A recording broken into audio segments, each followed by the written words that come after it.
માધવપુરનો મેળો. ઓકે. અને તમને ખબર જ છે માધવપુરનો મેળો. ઓકે.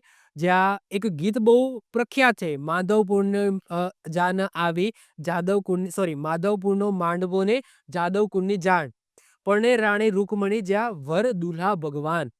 તો રૂકમણી અને કૃષ્ણ ભગવાનના જે લગ્ન થયા હતા એની સાથે સંકળાયેલો આ મેળો માધવપુરનો મેળો, જેને ઘેડ મેળા તરીકે પણ ઓળખવામાં આવે છે. તો એવું જ બોલાય છે માધવપુરનો ઘેડ મેળો અથવા તો ઘેડનો મેળો એવું પણ કહેવામાં આવે છે. તો સ્થાનની વાત કરીએ સાહેબ, પોરબંદર જિલ્લાના માધવપુર એટલે કે ઘેડ ખાતે જે મેળો છે એનું આયોજન થાય છે. ચૈત્ર સુદ નોમથી લઈને 13 સુધી આ મેળાનું આયોજન કરવામાં આવે છે. ત્રિલોકના શ્રેષ્ઠ પવિત્ર તીર્થ સ્થાનો છે એમાંનું એક છે.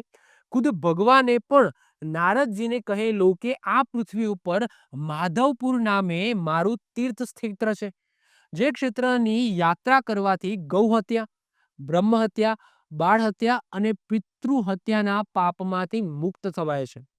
એવું ભગવાન કૃષ્ણે કીધું છે કે ભાઈ આ ધરતી ઉપર માધવપુર નામે સ્થળ છે અને એ સ્થળની જો તમે યાત્રા કરો તો પિતૃ હત્યા, ગૌ હત્યા, બાળ હત્યા અને બ્રહ્મ હત્યામાંથી તમને મુક્તિ મળશે.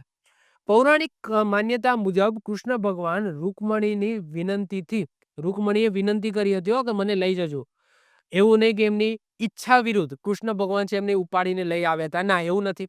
તો રૂકમણીની વિનંતીથી એમનું અપહરણ કરીને અહીંયા આ મંદિરની અંદર લઈને આવ્યા હતા અને લગ્ન કર્યા હતા.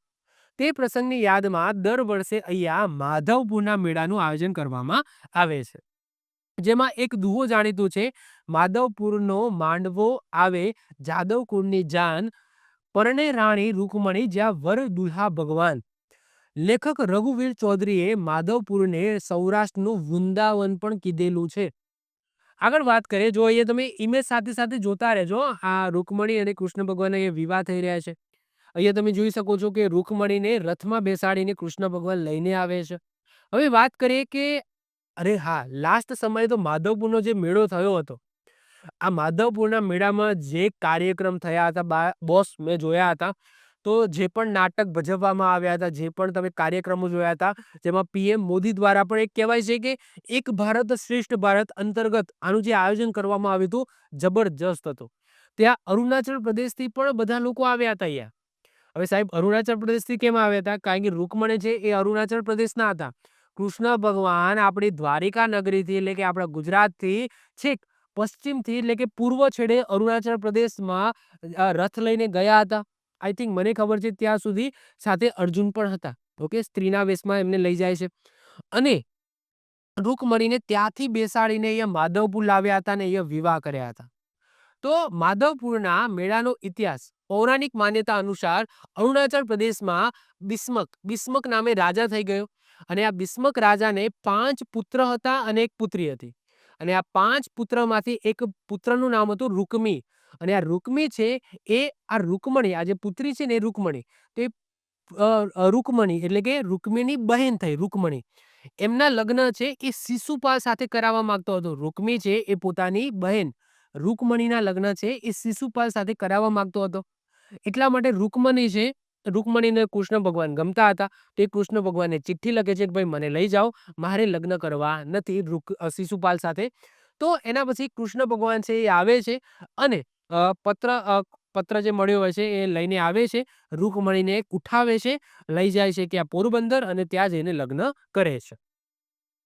શ્રી કૃષ્ણ રૂકમણીનું હરણ કરીને માધવપુર લઈ જાય છે અને ત્યાં બંનેના લગ્ન થાય છે. માધવપુરના મેળાની વાત કરીએ તો રાષ્ટ્રીય એકતાનું પ્રતીક ગત વર્ષ 2018માં આ મેળાને અરુણાચલ પ્રદેશથી ગુજરાત સુધીની ચિરંતન યાત્રાના ઉત્સવ તરીકે ઉજવવામાં આવ્યો હતો. વર્ષ 2018માં પીએમ મોદી દ્વારા એક ભારત શ્રેષ્ઠ ભારતની સંકલ્પનાના સાકાર કરવા અને ગુજરાતને ઈશાન ભારત સાથેના અનુબંધનને સાકાર કરવા માધવપુરના પરંપરાગત મેળાને રાષ્ટ્રીય એકતા મેળા તરીકે પ્રતિવર્ષ ઉજવવાની શરૂઆત કરવામાં આવી હતી. ક્લિયર?